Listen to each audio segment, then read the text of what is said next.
Bom dia.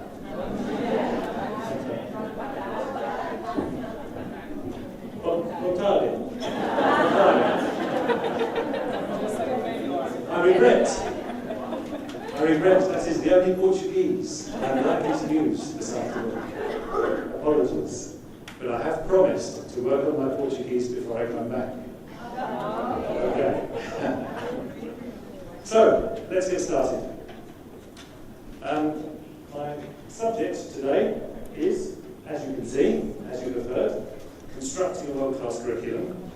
And I'll say a little bit about the organisation that I work for, the Curriculum Foundation, just to explain where we come from, what we do, and why I think I have something worth saying to you this afternoon. Okay. So we're a UK-based organisation. We're a not-for-profit organisation. A couple of strap lines at up here. The first one is, as you can see, a world-class curriculum for every learner. So that's the strap line we use. That's what we feel every young person deserves. They don't go to school deserving any less, do they? Okay? And the other strap line there, you can see every young person should complete their schooling with the confidence, the ability, and the desire to make the world a better place. Now, wouldn't the world be a better place if every child came out of school like that, meeting those criteria? Anyway, so that's where we come from. That's the, as you can see, I'm an idealist. And this is what we do. We follow a structured approach, as it says there, that helps countries develop their own curriculum, starting with the evaluation of where they are and what they're doing and how it looks for their young people at the time, and building on firm foundations. Okay? And we do a lot of work with countries. You can see the list of countries there that we are working or have worked with, either on the sort of whole curriculum from start to finish or on aspects of it. And as it says there, we also work with schools. So sometimes at national level, sometimes right down at the smallest level, working with individual schools that feel they need help in developing a curriculum. So that's our work. What I'm going to do today is what I'm going to do this afternoon is in 3 sections, and we'll, depending on how we do for time. Okay, thank you. Depending on how we do for time. Let's see if we want to switch off. I'll put it down. We may pause after each section, or we might leave questions to the end. Okay, we'll just play that by ear. But as you can see, I'm going to talk about the introduction about what is a world-class curriculum and why we need one.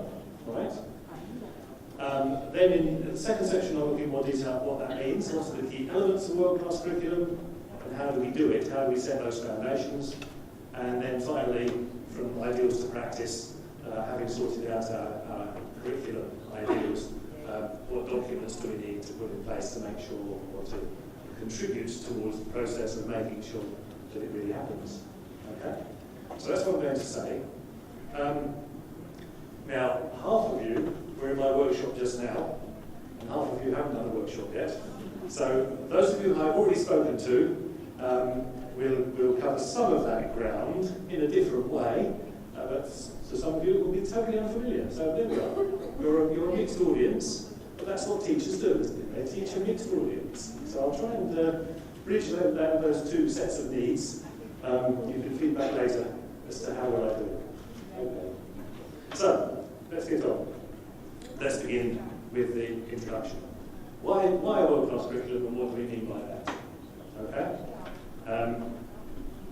So, dealing first with this question of the vision and the rationale, we've had a lot of conversation already today about this very question.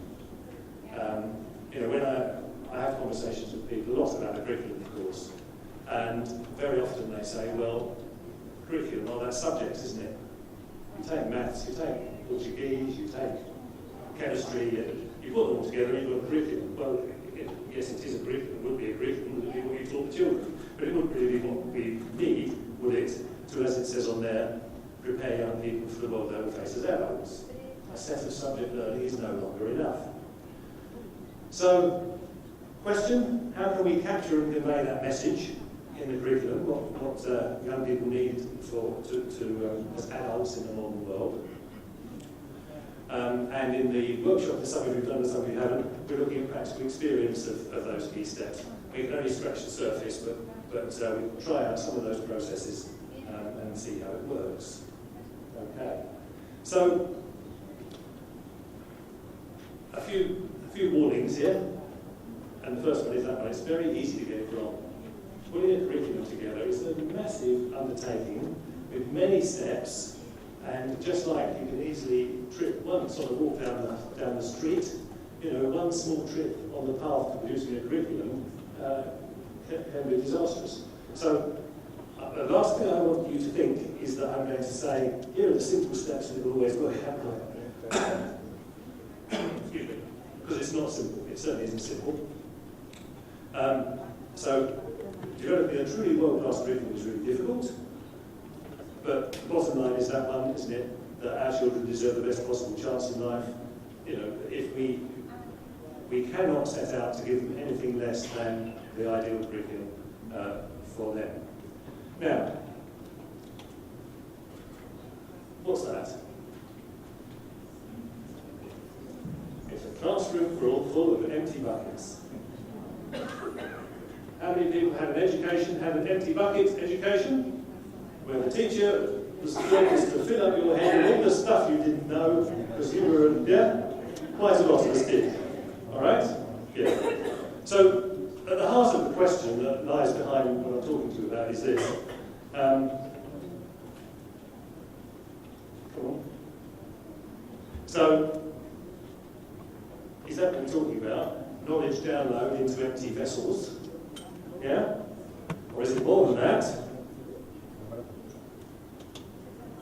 Who's he? There's no reason why you should know this, except Max might know. But it's W.B. Yeats, and that's what he said. Education is not filling a bucket, it's lighting a fire. And that's our business, isn't it? Yeah? And so what does that look like? Is it about filling these empty vessels? Or is it about securing a lifelong love of learning? And we all know the answer, don't we, of course? Here in this century, we need all of our young people to have a lifelong love of learning. That's the only approach that's possible in a world that is changing as fast as this. Okay? So we don't want a class full of empty vessels, still the empty buckets. We want a class full of raging fires of children who are so excited about learning that they want to do it, want to keep on doing it. So it's about igniting the spark and fanning the flames and keeping that process going, isn't it? Okay, so that's the curriculum that we want. Now, some of that will be familiar to some of you. It's called, especially to science teachers, it's called the fire triangle. And you'll know, I'm sure, that for a fire to burn, there is our student, that raging fire, fired up about learning. But for a fire to actually happen, we need fuel, we need heat to set it burning, and we need oxygen to keep it burning. You all know that, don't you? And they use this, don't they, in fire training, because if you want to put a fire out, you remove any one of those three. Yeah? So what's this got to do with the curriculum? Well, as I said, there's our students, and burning away. And there we are. So, what do we mean by the heat? What's the heat in this fire triangle, this curriculum fire triangle? Well, it's every child's enthusiasm, isn't it? We all know how enthusiastic children are, and we probably also know how good we are, or how good teachers can be, at quelling that enthusiasm and putting them off teaching for life, off learning for life. Yeah? So that's part of it, and this business about finding every child's passion, and I said this just now in the workshop, but schools around the world are really poor at finding out what children are interested in and what talents they've got and fostering them. And if you speak to famous, actors and musicians and even people following academic careers, pathways, they will often say, well, they didn't know about it because of school. They found out about it accidentally through some other route. So there's that. What's the oxygen? Well, there it is. It's those great learning experiences. And that's what has to happen, isn't it, through our curriculum. We have to, or as a result of our curriculum, but teachers need to keep on feeding that passion with great learning experiences where children think, this is wonderful. I'm coming back tomorrow for more. Yeah? And finally, the fuel. Well, that is the world-class curriculum, isn't it? That's the stuff. That's the stuff we say that we want them to learn. So, I find that a helpful one. I don't know if you do. But anyway, let's think of the curriculum in that. Let's think of the learning process in that way. So, there is a curriculum race going on around the world. No doubt about it. The work we're doing, the work I'm sure many of you are doing, shows exactly that. Nations are sitting and having conversations and saying, we're falling behind. We cannot allow this to happen. We need a new curriculum. So there is a curriculum race going on around the world. And you know the stories about the USA and about Australia and about Chile. Many, many countries are saying we need a new curriculum. We've really got to do something about this. For all sorts of reasons, but PISA is one of them. And, it doesn't make great reading, does it? And Brazil are not alone.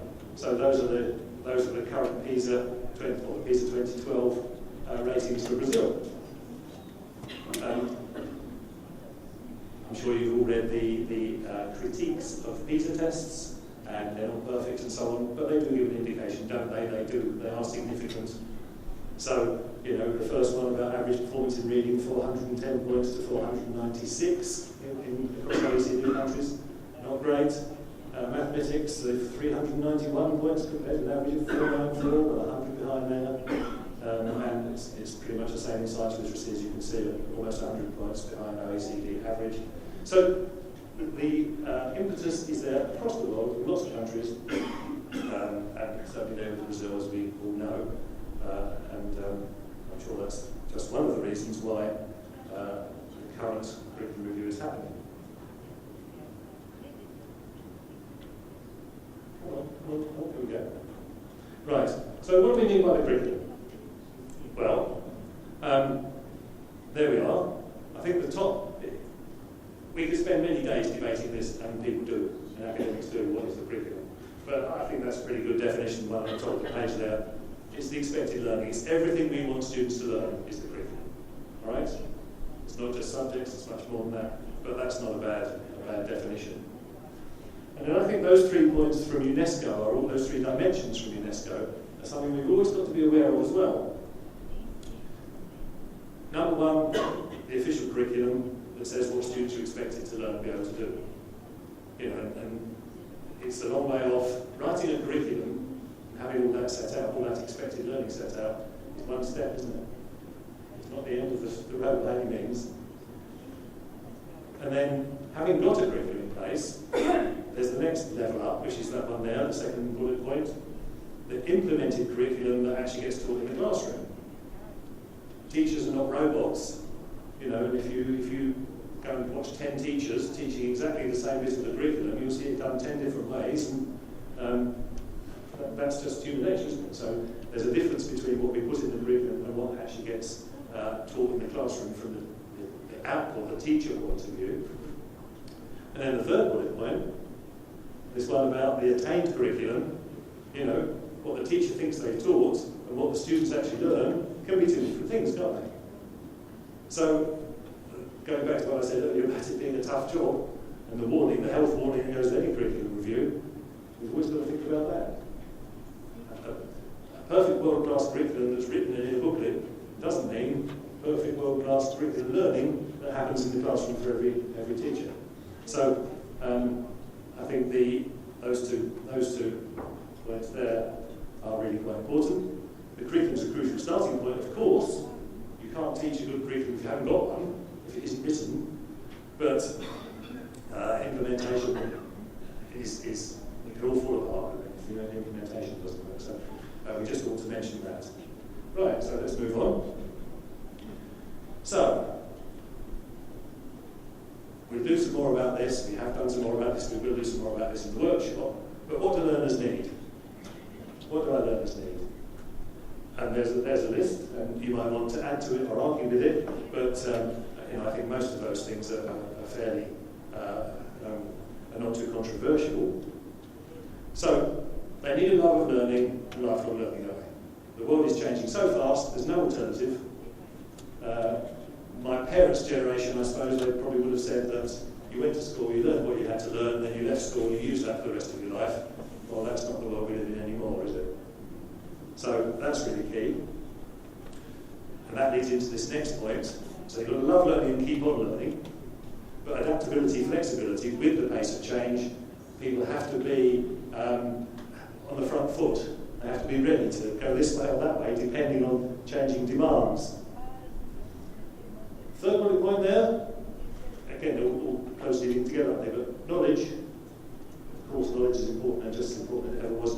And as I said to the workshop just now, when you meet resistance to curriculum change, to adopting a modern curriculum, the resistance, those who are resistant will always say, so you want to have competencies and skills and attitudes in the curriculum. You don't care so much about knowledge anymore then, do you? As I said before, the answer is knowledge learning will be better than it ever was. We have lifelong learners who are fired up and so on. They will learn their knowledge better than they ever did, but we'll be adding to that the competencies and the skills and attitudes. We're not devaluing knowledge, so you have to be ready with that argument when resistance, you meet these resistant people. The fourth bullet point, understanding the big picture, interconnections, transferability. This is a story I've told at lots of workshops, lots of conferences, but a friend talked about how he had gone home one day and he said to his son, what did you do today at school, son? His son was 17, I think. And the son said, subjects, Dad, subjects. And that's the trouble, isn't it? In a lot of instances, children think that that's what school is. You do this subject and then you do this subject. Don't see any cross-links between them. Don't see any transferability of skills between what they learn in one and what they learn in another. That's got to be part of it, hasn't it? A big picture. Wouldn't it be great if those children left school and thought, I've really understood all that learning, it all makes sense, it all fits together like a jigsaw. Yeah? Next one, self-confidence, independence, hope and agency. We know, don't we? Some children are demoralised by school, and that's no good. We need them to have that self-confidence to go out into the world and feel they can get somewhere. We need them to be independent. They've got to be able to do it without the teacher to ask, haven't they? And they've got to have a sense of hope and agency that they can make a difference to their lives and to the lives of others. Which goes back to that strap line at the start, doesn't it? Confidence in the ability and the desire to make the world a better place. Yeah? Entrepreneurship in the broadest sense, the sixth bullet, children need to take risks. They need to be ready to take risks. And very often, again, classrooms are not good places for that sometimes, are they? We've all done it, haven't we? Teacher asks a question and the hands go down and you try not to meet their eye. That shouldn't be happening, should it? We've got to encourage them to take risks and to want to answer, even if it's wrong. I was talking to a teacher just the other day who said, and she really frequently uses that line, come on, who's going to be wrong then? Daring the person to step up and be wrong quickly and move the lesson on, Isn't that good? I was impressed. And of course, the last point, maximise the outcome for every learner. No nation in this competitive global world can afford to have any of its students who are put aside and whose skills and talents are not used. So again, it's preaching to be converted, but it's still an issue, isn't it? All around the world, groups of children underachieve. Individuals underachieve and groups of children underachieve.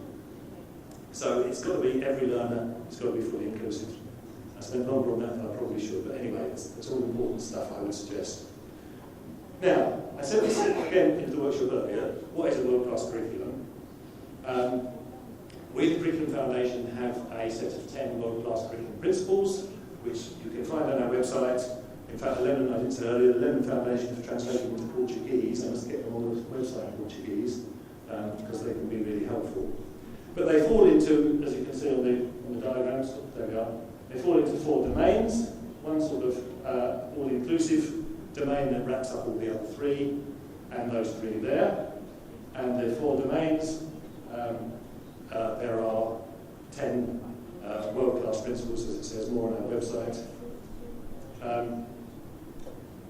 So that's the domains. Under each domain lies a set of principles. So the first one about values, objectives and principles, values, aims and principles. There we are, there's a couple of the principles, the 2 principles that apply to that domain, okay, about a curriculum that's based on shared values, aims and principles and so on. I won't read through all these now, because we'll come back to them in a minute. But then behind the key competencies for life, for learning and life, there are 3 more principles that relate to that one, okay? And then the one about the world's major areas of learning, there are 3 more principles there. And lastly, 2 more principles that sit under the community, local, global contexts. And I think you can see, can't you, that, well, I hope you will agree by the time we get to the end of this that these are all important principles, and that the curriculum that would be produced if we use those principles when designing a curriculum will be very different to the one I spoke about just now about, you know, just a set of subjects all stuck together. Yeah? Okay, so there we are. That's where you will find that if you want to. Just click on our website, the resources section, and there you will see the 10 principles of the world-class curriculum. And it's also presented as an audit. As I say, I must try and make sure I get the Portuguese version put on there, but it's there in English now. And people use that audit to check their curriculum, whether it's an individual school or at national level. It leads to some really useful conversations, and more of that in the workshop. I won't dwell on it. Okay, so let's just quickly have a look at these principles. And apologies to workshop people who've already seen this, but there we are. I think you probably wouldn't argue with any of these, that we would want a curriculum based on values, aims and principles. We wouldn't want each subject team going off in their own direction and writing whatever they think. We want to be uniting, a focus to unite their work. You want it to be exciting, the second bullet point, and of course it's got to, some people think the curriculum is all about intellect. Well, it's clearly it's not. It's their physical development, emotional development, social development, scientific, aesthetic, creative. Children are whole human beings, aren't they? And they need to be developed, fully developed in all those ways. Gemma talked about competencies earlier. It is about what they can do as well as what they know, isn't it? Clearly that's important. Independence of mind we've already talked about. Interest and talent we've already talked about. Imagination, curiosity, and creativity. So that's the first 5. And then we have 5 more. There they are. So of course all the branches of learning and the subjects. Of course, I just talked about interconnections, subjects and subjects. Children need to see that it all matters and it all fits together and it's all relevant to their lives and to global issues and to what's going on in the world. It needs to provide pathways, the third one, and flexibility. We've already talked about flexibility. Developing needs, interests and contexts. That, the world changes, doesn't it? Locally, regionally, nationally, internationally. And the last 2 bullet points needs to be relevant to every learner's life, to their local community, but also to the nation and international. And that's a key part of why it never works when anyone tries to take a curriculum from this country and plant it there. It just will not work. It can't. And lastly, a bit about contemporary issues and big ideas that shape the world. The curriculum children should have all that. I hope you would agree that makes a pretty good set of world-class curriculum principles. Okay, so that's the introduction. That's sort of setting the scene. We probably have maybe 5 minutes if anyone does want to raise a question now. Any questions at this point? If not, you can save them up and we'll go on into section 2. All right, let's do that. Okay, so, key elements of a world-class curriculum, how do we lay those foundations?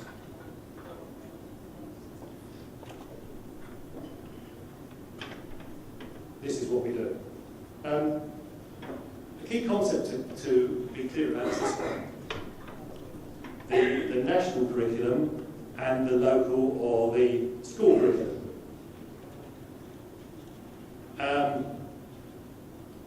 And here, we keep hearing these figures we were talking about at lunchtime, 60-40. Is that familiar?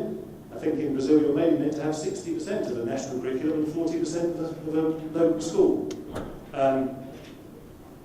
We won't get into that debate, I think, now, because it could take us a long time. But whatever the percentage is, that is always the case, isn't it? No country would want, at least would set out, I think, to produce a national curriculum that filled 100% of the time, although that does happen. And localities and schools need time to decide what matters to them, to their children in their region. You know, the learning that's needed in the most affluent area of Rio is probably not the same as is needed in the Amazon somewhere. Yeah, every region, every school needs to think for itself about what needs to be in that school curriculum area. So, how much should be prescribed nationally? These figures about it should be 60% or 70% or whatever. Whatever anyone says, they're always flexible. You know, you can't. It's ridiculous, isn't it, to say we'll take exactly 70% of the time and we'll put the national curriculum in that and that'll be that. Because of course it all interlinks, doesn't it? The school curriculum will interlink the national curriculum. So it's very hard to actually prescribe anything. Yeah? How much flexibility should be built in? Well, again, you might have a percentage, but we won't dwell on that. And the next question is that one: how do we avoid overburdening schools and learners? And this is what tends to happen.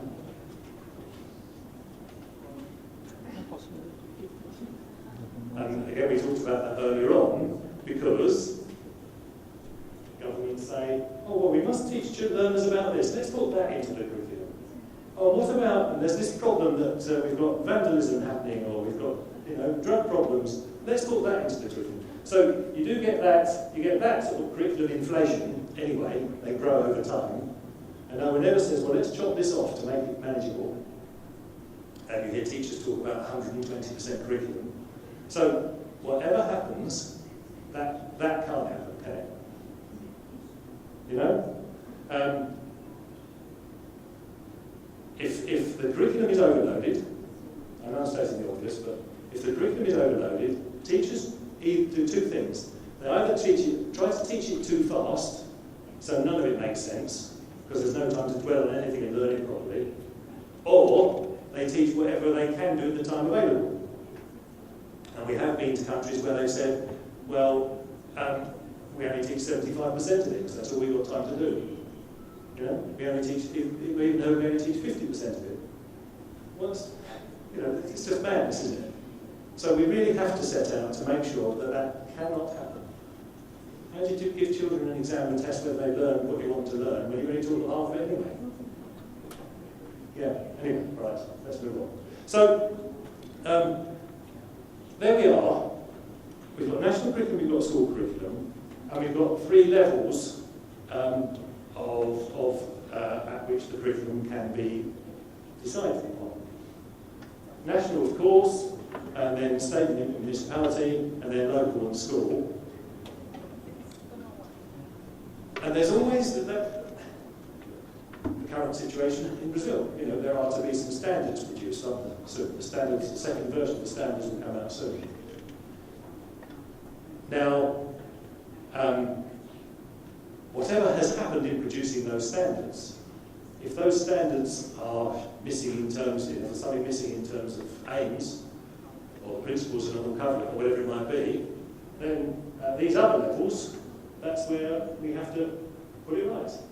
By the time it gets to here, to delivery in the school, the curriculum has to be right, doesn't it, for children.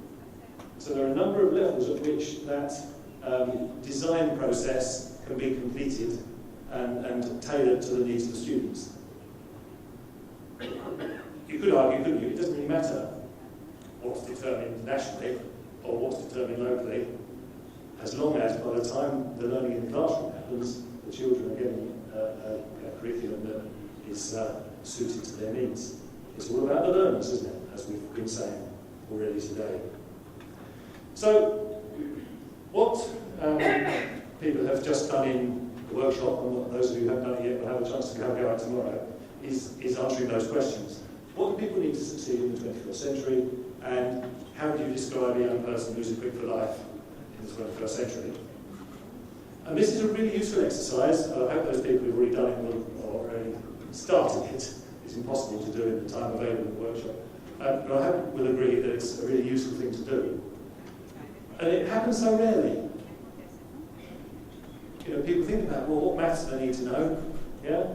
What physics do they need to know? But very often, very rarely actually think, what's the young person going to look like at the end?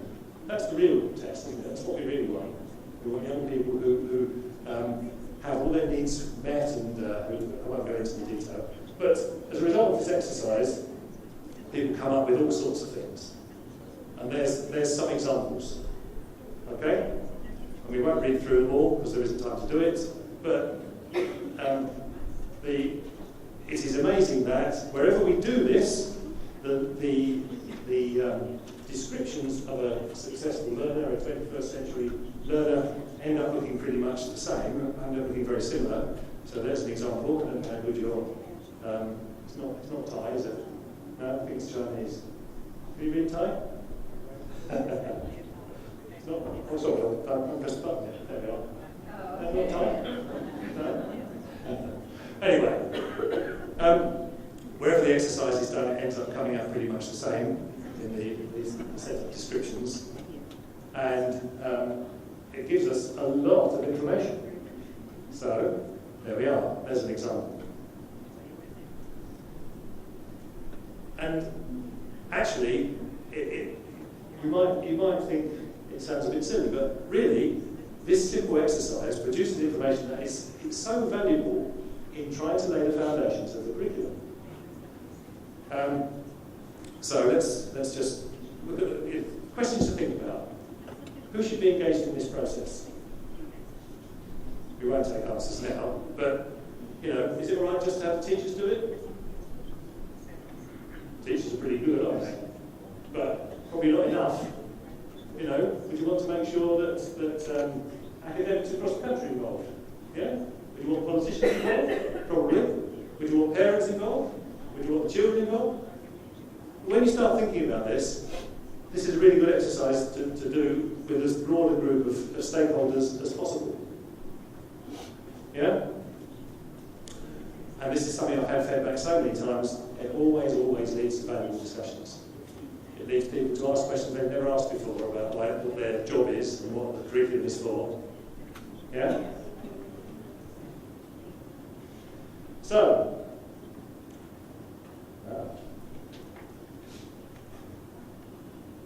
this is interesting. Look, I've got a lot of text that's disappeared behind the other boxes. My animation on here works perfectly. Anyway, don't think I'll do anything about that. I'll keep talking. If you do that process, and you list that set of criteria around that diagram of the person, then you can start to sort of pull them apart and think about the implications for, maybe I've got rid of one. The implications, what does it mean? So, you take each of the words that's been written, and you think, well, is that something we want to know? In which case, draw a line to the brain, to the head, yeah? Is it something we want them to believe? Is it a value? In which case, draw a line to the heart. Or is it something that we want to be able to do? In which case, draw a line to the hand. And then you're starting to sort it out into what's the knowledge, what's the values, what are the skills.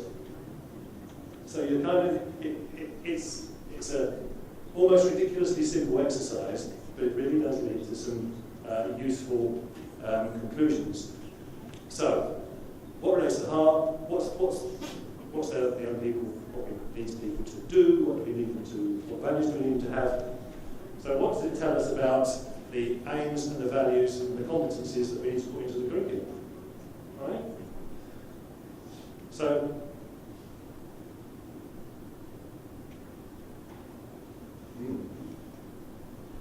I think we lost the slide there as well. But anyway, we'll end up, let's go to that. We end up with a set of curriculum design principles. If you're really trying to design a curriculum, what you don't do is say, okay, scientists, go over there and write a curriculum, mathematicians go over there and write a curriculum, and then put the jigsaw together, as I've already said. What we need to do is to say to all of these curriculum writers, here's the set of principles, write your subject, the subject learning that you want done, but here are the principles we're all going to follow, so we have a nice, coherent curriculum where the jigsaw really does fit together, and it really does all make sense. So that's a set of principles. It would be different in different countries, of course, but it would have an awful lot in common. Again, as you could work out from the diagram. Yeah. So key words in here. Excellence. We're all in that business, aren't we? The innovation, creativity, effectiveness, continuous improvement, promoting independence, individual learning. I won't read through all of those, but as you can see, culture and heritage is the focus of the third one. Hope and respect. And that is an interesting process, isn't it? If you say to maths teachers, okay, you've got to produce a maths curriculum, but how are you going to make sure that you build in hope in there, for example? How are you going to build in self-confidence? What's it going to look like if children are going to feel empowered? Yeah? You're going to develop their critical thinking. So it really does make people think when they write the curriculum to have a set of design principles like this that they need to adhere to. Okay, so I'm going to just go through a few other quick points. Subjects. That's on the one hand, the subjects in the curriculum don't really change very much. It's all, most have always been there. But then when you start getting into these questions, which subjects you teach at pre-primary, which at lower primary, which upper secondary, which at high school, and then you get into which should be compulsory, which can be options. This is another. I've got one slide here. This is obviously an awful lot of work, isn't it? You can't even tell people to write anything until they know where they're teaching, what levels it's being taught at, and then there's the question of how many lessons and so on. But you might end up with a list like that of the subjects which are going to be taught. And that's probably nothing very contentious about those, we didn't read through them. But we then have that question, what age should each be taught? At what stage should each, some of them maybe don't start in primary at all. How many hours does each one get? And to what extent are they integrated or separate? I'll say something quickly about that. There are still many countries in the world where they say, well, here are the 17 subjects that we want our children to learn, and we'll carry on teaching those 17 subjects all the way through. And, it sounds like madness, doesn't it? But it still happens. Integration.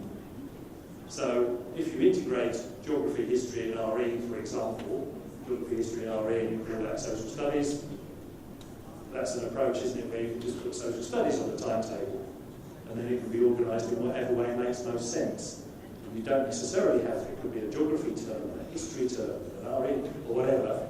You don't then have people shooting to 17 different lessons in a week and not knowing what's going on.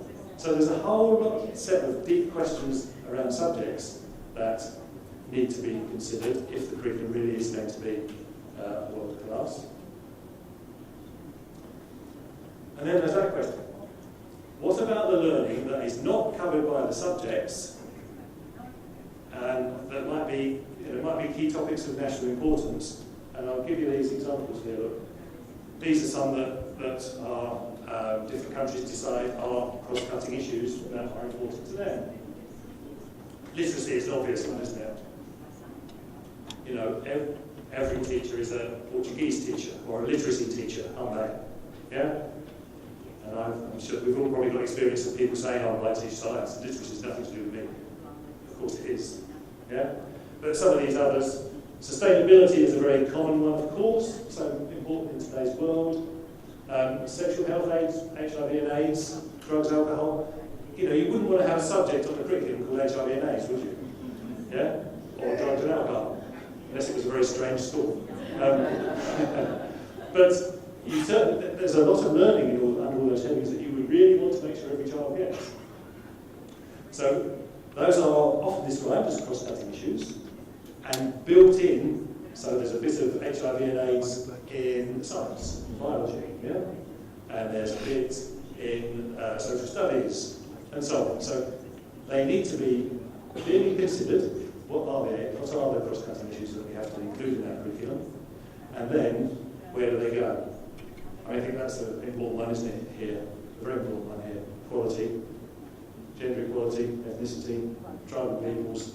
Again, as everyone was saying earlier. Anyway, that's, I think, another key point that needs to be considered. It's complicated, this business, isn't it, of designing a curriculum? So, there we are. Weave through other subjects, hence the name cross-cutting issues, and another danger. If you send all the subject people off to write their own subject curriculum, these get missed out. And then you say, oh, children don't know anything about drugs. How can that be? Well, we've never in the curriculum, so no wonder. Okay, so let's talk about languages as well. We know that it's best for children to learn to read and write in their familiar language, whatever that might be. And in Brazil, of course, many children will have Portuguese as their home language and will learn Portuguese all the way through. But you do have children here whose home language is not Portuguese. They need to learn to read and write, ideally, in their home language, whatever it might be.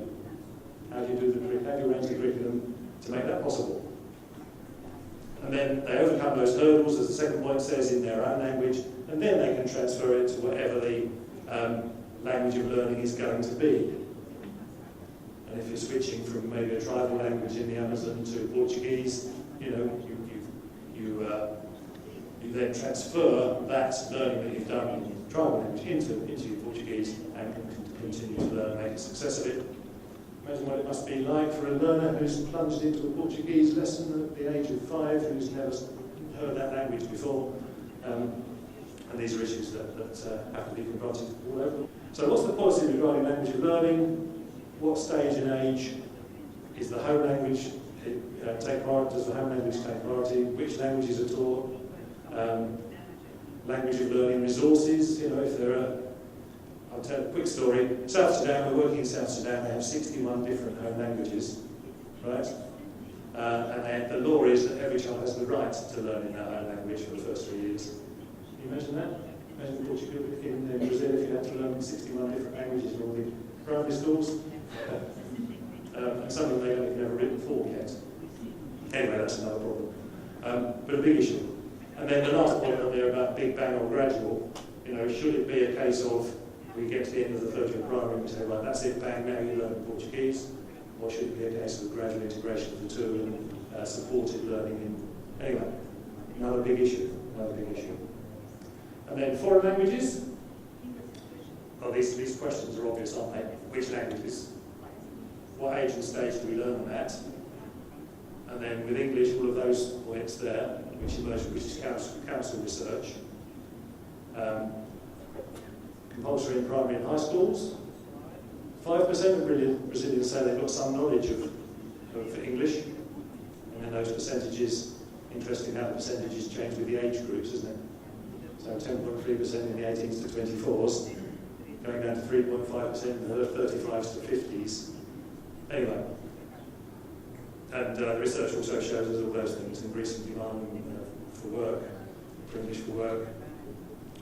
Don't have the teachers, not enough teachers, that's a really common issue all over the place.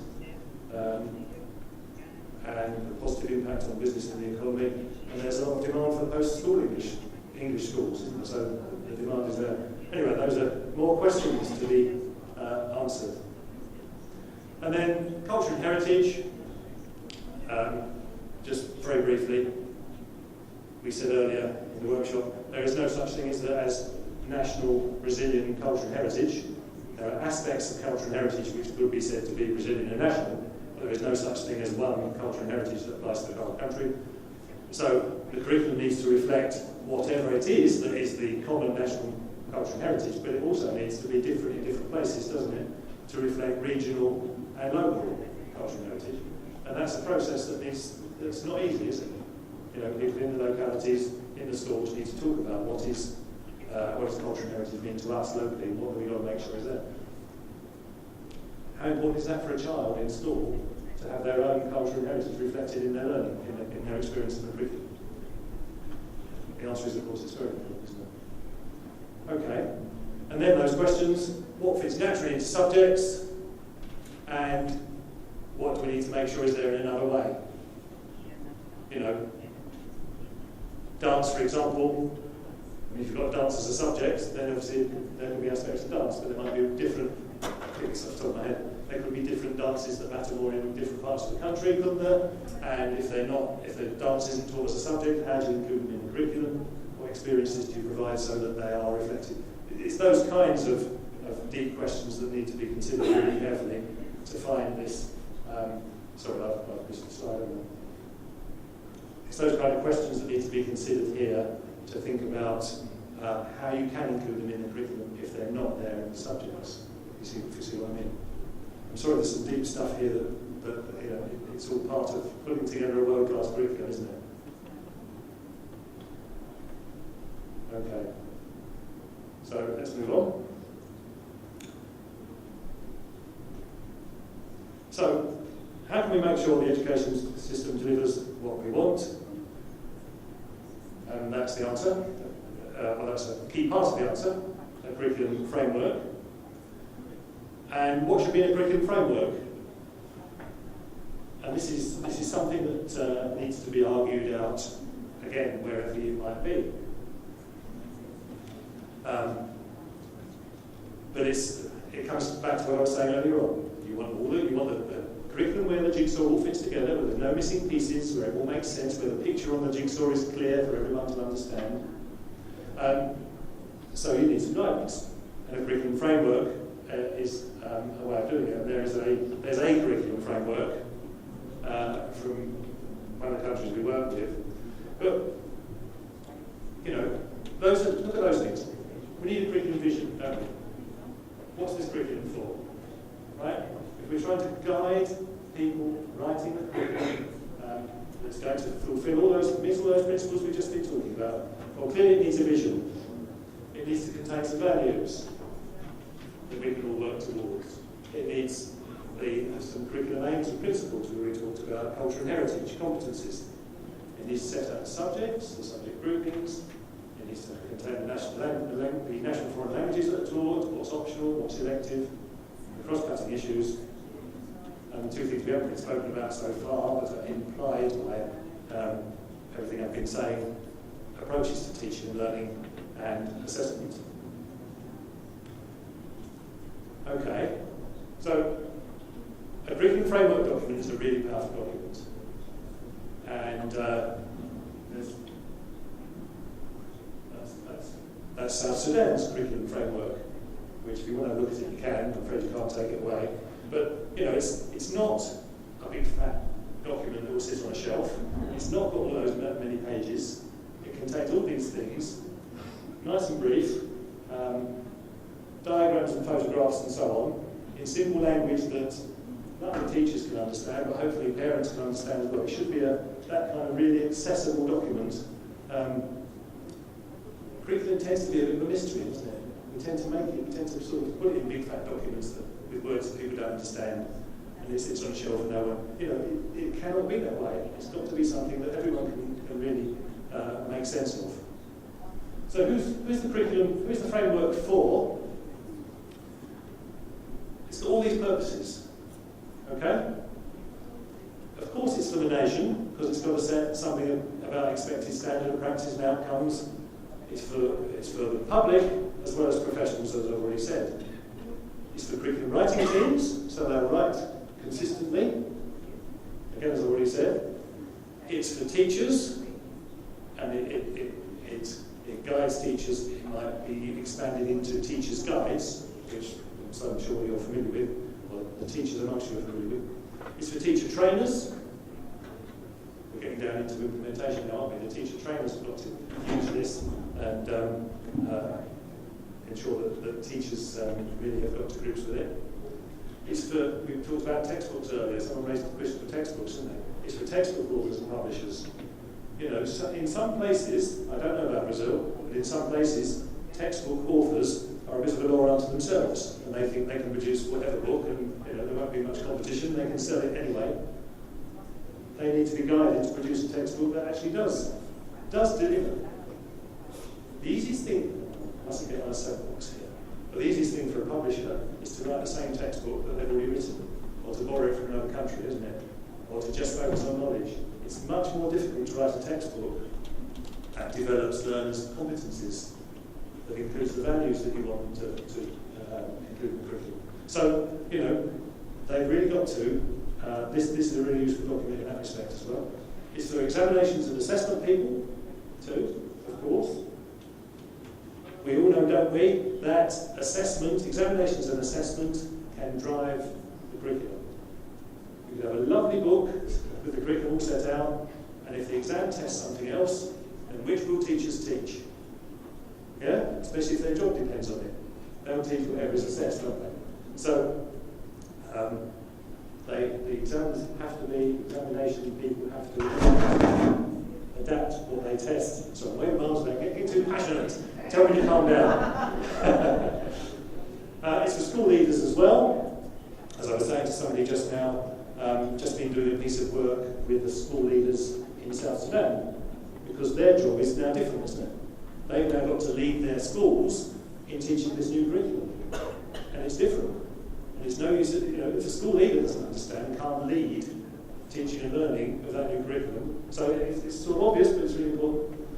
And then it's for school inspectors and advisors. They can hardly go in and inspect schools under the old framework, can they? They've got to be looking for something different if we're expecting something different to happen. And of course it's for employers and higher education. So one small document, but hopefully with a reach, with a many-tentacled octopus, although it would have to have more than 8 legs, wouldn't it? Reaching into all those different areas. Okay.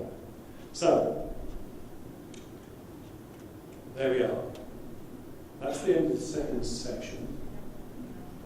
It's probably best if anyone's got any questions, we've probably got 5 minutes, or I can move on if not. Does anyone have any questions on that section, the foundation? Question over here.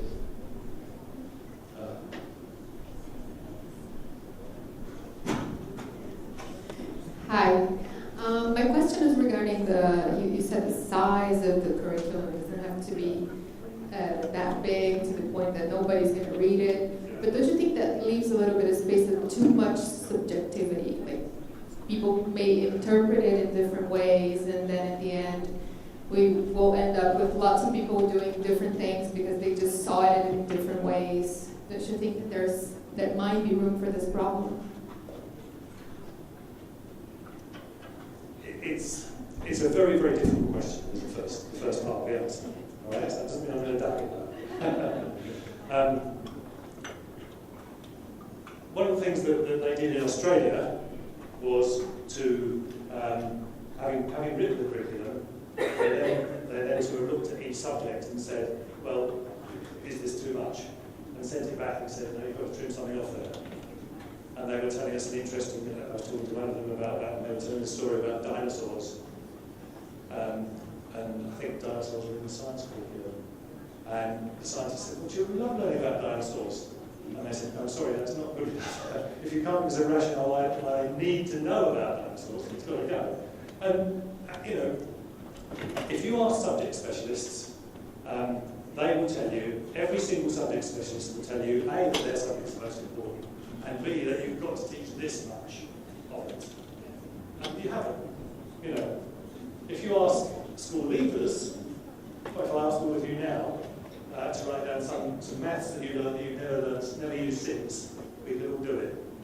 You know, can you put your hand up if you've used quadratic equations since you left school? Well, you know, there are things that can go. Subject specialists will say no, but it's got to happen. You know, would we rather have them learning this much really well, or not learning this much at all?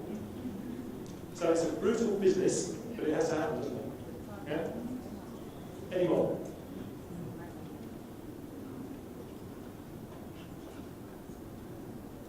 Okay, well let's hurry on then. Right. So what we're going on to now is this business is to focus on the business of making it happen. So we've laid the foundations. We've decided what the subjects, we've decided the cross-cutting issues, you know, we've set out the aims and the principles and so on. We've done all that. How are we going to make it happen? Well, the next step is a really crucial one, isn't it? We've got a document and we've got to make it happen. So, we're going to focus on those things here. National standards, scope and sequence, learning units, syllabuses. And this is not the sexiest subject in the world, but I hope you'll enjoy it anyway. Okay? So, what do we do next then? Well, we need the standards of expected learning, the national standards, could be national standards, most commonly are national standards. We need a broad program of expected learning that says what have they got to learn when. And we need a detailed program of expected learning that's got the values in it and the attitudes and the competencies and the cross-cutting issues. So those three levels: standards, the broad learning programs, and detailed learning. And those are the documents that we need to that are normally used to set that out. Okay? So nothing very surprising. National standards. The Brazilian national standards draft 2 will be out soon, and that's that taken care of, isn't it? Once the next round of consultation has happened and they've been fine-tuned and they're all lovely. That's not rather, I know. But then the broad programme of expected learning that says what they learn when is that there, often called a scope and sequence document, sometimes called subject overviews, that simply says, you know, in year 1, this, and this, in year 2, this, and this, for maths, ditto for science, and ditto for languages, and so on and so on. And then lastly, the learning units or the syllabuses, the detailed documents. So those 3 levels of document often exist, or often the way of making sure that it happens in practice. Okay. So, I'll try and deal with these quite quickly, because as I said, it's not the most exciting. But so the national standards, what are they? Well, they say what students should know and be able to do, and ideally be able to do is given sufficient priority there, rather than just being a list that they've got to know this, and this. They're set out by subject or subject groups. At which ages or stages? Now, the Brazilian national standards are year by year, aren't they? Sometimes different countries say, well, we just set them every 3 years. So at the end of year 3, they need to have reached this standard. At the end of year 6, they need to reach this standard, and so on. Doesn't matter, either works. So year on year or at each stage. And then in what level of detail should they be produced? Well, sometimes countries do the first thing and set them out in real detail, so every expectation is prescribed. And sometimes they just say, well, let's have national standards that just have the key concepts, and all the other learning will come with it. So you can, national standards could be very detailed. They've got to learn A, B, C, D, and E, or they could be just a few key summary points where you would assume the other learning will happen automatically. And then the next question is, another point is that one there, the penultimate point here, about should they be equally prescriptive at every stage, or what very often happens is that they're decreasingly prescriptive the older they get. So in years 1, 2 and 3, kind of set out in great detail, they've got to learn all these different aspects of literacy. As they get older, they become less and less detailed, less and less prescriptive. And then how should they be organised, how should they be presented? So those are the kind of key questions around national standards. And there's an example. That's one from the Portuguese language subject is from draft 1, so it probably looks totally different now. Oops, there it is, I mean, there. Probably looks very different now that we're on to, we're nearly at the draft 2 stage. But this sets out the, as you can see, in Portuguese language, the everyday life, from 6th grade, everyday life practices and the standards they're expected to reach. These two are on the bottom here. They're expected to be able to orally recount news content, reported in newspapers, magazines, television, radio, internet, and they're supposed to be able to understand and produce various advertising texts, taking into consideration type and medium. Right? So, not a comment about it, simply to say that's an example of a national standard. And then let's go on to scope and sequence documents. Well, they do the scope, how broad should the learning be, and the sequence, what order should it come in. So what should learners learn and when? At what level should they be written? Should you have national overviews, or once it gets to the regional or the local, you know, if you've remember a bit about national curriculum and school local, or you could say, well, we have national standards, but we'll write the overviews locally, because it's going to be different in different parts of the country. So that's another question. And these overviews should be written by subject specialists, as it says, for which subjects and subject groups, which ages and stages, year on year or by stage. So, you know, and again, a lot of levels of question to be asked. And again, how detailed do they need to be? Because we know the next bit's going to be detailed. Some countries, by the way, the last bit on the bottom there, you don't necessarily have to have both a set of standards and a set of overviews. Sometimes you have one document that covers both, which I think, does that make sense to you? You could do, couldn't it? Yeah? If it complicates the issue, you might just use one document for that. Okay, so what we have there is an example of an overview. Not from Brazil, as it happens.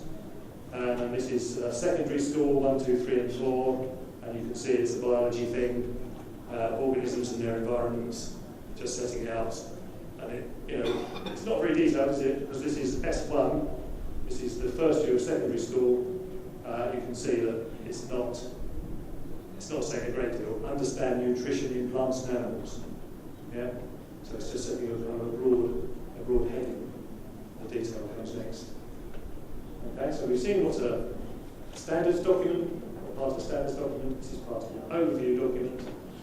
And then lastly, let's have a look at let's think about that quality assurance.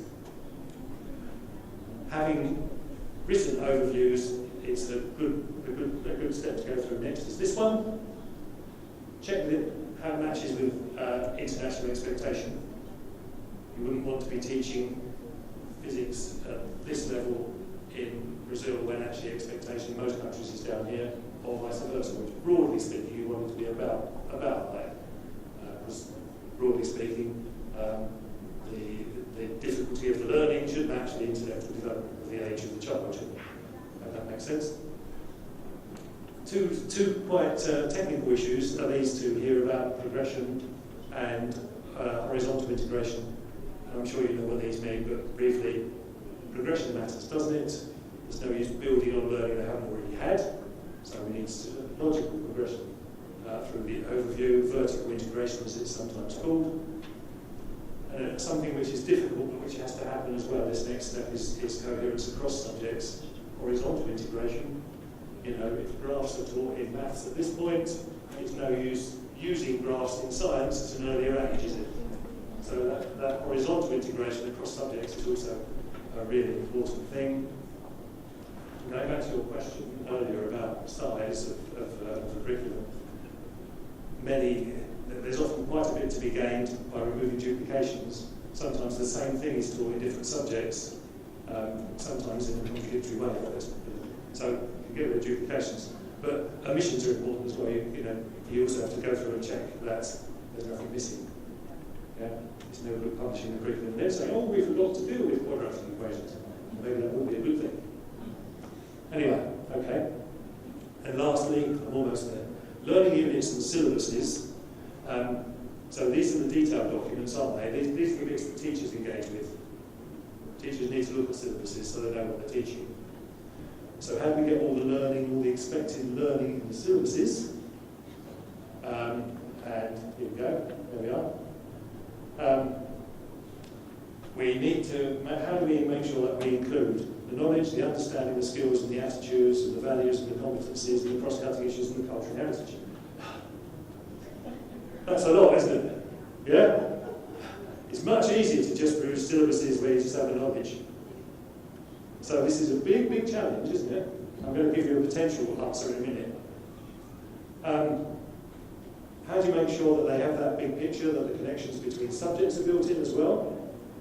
You know, we need a science teacher to know that when they're teaching about sexual health, that social studies are covering HIV/AIDS, that's got to be built in as well. These are levels of complexity. They're serious levels of complexity, aren't they? But they're really important. And how do we make sure that, down here, look, the great learning experiences are built in, the oxygen. We don't want to bore children to tears. And of course, we need assessment guidance as well. Teachers need to know what they're teaching, how it's going to be assessed, so that the teaching and the assessment are, so they're doing the right thing by the learning and doing the right thing by assessment. Yeah? So we don't have that conflict I was talking about earlier.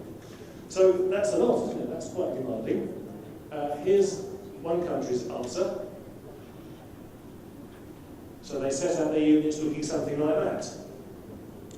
As you can see, across the top, we have which year group it is. The subject is science. It's hygiene and first aid. This is a unit that only lasts 3 lessons. We've got the key subject competency. Now, this country decided to call them subject competencies. So as a result of learning this unit, they need to be able to whatever. And then the learning objectives are broken down into 3, as you can see. So we've got the knowledge and understanding, skills, and the attitudes and values that we want children to develop as a result of learning this unit. And then they put in over here the learning activities through which they can develop all these things. So no teacher can look at this syllabus and simply say, oh, I've just only got to worry about the knowledge. You know, they've got to look at the whole experience for children. And then coming down here at the bottom, as you can see, we've got contribution to the competencies. So you might be teaching quadratic equations, but at the same time you're looking at critical thinking. You know, you're setting problems where children have really got to think for themselves, and the teacher's focus has got to be the knowledge around, but also the competence process. It's also got, as you can see, a box which says links to other subjects, where we might put those things about HIV/AIDS I was talking about, or whatever it might be. We've got the assessment approach and materials. So you can see, can't you, that they've gone through a real process of thinking, how can we make sure that syllabuses really get the message across to teachers about how you address all these aspects of the new curriculum and teach children in a holistic way. Okay? So, download into empty vessels. We don't want that, do we? And learning activities, just quickly learning activities. So those are some examples of learning activities that might be listed in that column on that page. So it might be carrying out research, discussing, debating, investigating, making presentations, apply learning to solve a problem, devise experiment, do a role play on a particular issue, demonstrate a concept, group work, produce a mind map, a concept map, carry out a local project. You know, those are the kinds of things, aren't they, whereby children have to learn the knowledge because they couldn't do it otherwise, but they have to develop the competencies, develop the values that we're talking about, values and attitudes. All right? So just some examples there, and yeah, there are activities. It doesn't quite work. Does that work in Portuguese? It works in English because you've activities, you have to act. Yeah? It doesn't work in Portuguese, does it? Yeah. You better do this in English. Activities are about action, aren't they? Yeah? So that's a useless joke in Portuguese. All right. So there's an example of one that's been filled in. All right, with the knowledge, understanding, the skills, the attitudes, I won't read through all of that, but you get the picture. That's a template to work through and really think about what it means to teach this new curriculum. Oh, sorry, that seems to be. I'll just go back there. Oops. There we are. Okay. Can I move on? Okay. So, assessment, lastly, I won't say much about this because I've really covered it already. But tests and exams, well, clearly, summative assessments have to be realigned, as I've already said this really, to match the new curriculum. A big problem that a lot of countries come across is the second bullet point there, that they do summative tests, they do examinations so often. One country we were working with was doing exams for 3 weeks out of every 13, and no learning was happening during those 3 weeks. You know, it's nonsense, isn't it? Absolute nonsense. Anyway, so frequency and status of summative testing has to be really carefully considered so it isn't ruining the learning and impacting negatively on the learning. The continuous assessment has to be something that's done with and not done to learners. You know, when assessment becomes a partnership activity between teachers and learners, and the learner says to the teacher, I understand why you did that, now how can I get better at it? You know, when that process is going on, it's a different business altogether. It really promotes positive learning. I know you know this. So formative assessment for learning are really key, of course. Next to last bullet point about sharing and understanding assessment criteria. You know, why would we not do that all the time as teachers? Why would we not say, this is what we're going to assess you according to these criteria? It's a no-brainer, isn't it, really? But it's not common practice, and that's what we need to make sure we do it in as part of the new curriculum.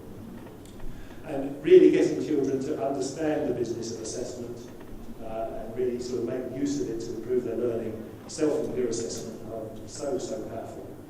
Because the more you self-assess, the more you peer assess, the better you will understand the assessment process, the better you perform. And again, it's a no-brainer, but it's not going to be done, and it does need to be. So, there we are. That's the end of the third section. I finished with 2 minutes to spare.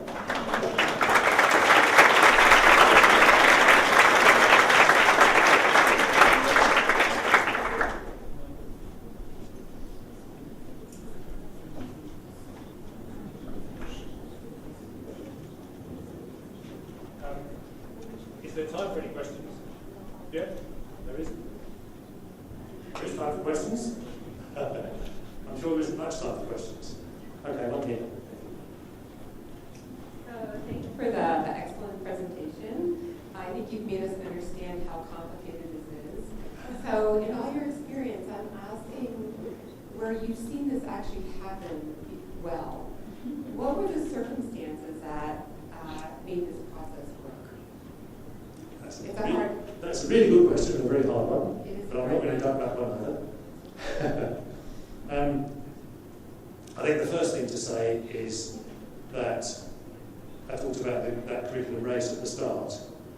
Well, I don't think there's anywhere, I can't say that I know of anywhere in the world where they've gone through the process and embedded the curriculum, implemented and embedded the curriculum for long enough to say, you know, this is what's really led to success, because it's early days. But what helps is obviously high-level commitment. You know, there's always resistance to change. Teachers are always resistant to change. That's a surprise, isn't it? But high-level commitment, you know, one thing that helps enormously is where a minister stands up and says, no, this is not to happen, you know, and points out the need for the nation at the national level. Something else that always helps is that very wide participation in consultation. You know, if you can get the nation to feel A, that they understand why we need it, and B, that they own it, then you're 90% of the way there to making it work. Thank you for the answer. And one last question, but it has to be a quick one. Is that all right? Okay. What comes first, the document or the consultation? You consult first and then you make them a document, as in Brazil, or you make the document then consult? In an ideal world, I would say the consultation about what are we doing and where are we going and why are we doing it will come first before you do any documentation. But if you've got standards, and the standards are out and accepted and so on, there's still no reason why there shouldn't be the consultation next about implementation at regional, local level. A lot of schools, just even school level, some of the schools we've worked with they've had a national curriculum they have to work with, but they then go through with their own community and their own stakeholders the consultation process about what are our aims, what are our principles, what are our values, and so on. You can still put together an excellent curriculum following that process. So it's not essential that it follows that order, but ideally I'd say start with before you do anything, start with that consultation. Anyway, I've had the end ticket waved at me, so I think I better sit down. Thank you very much for listening.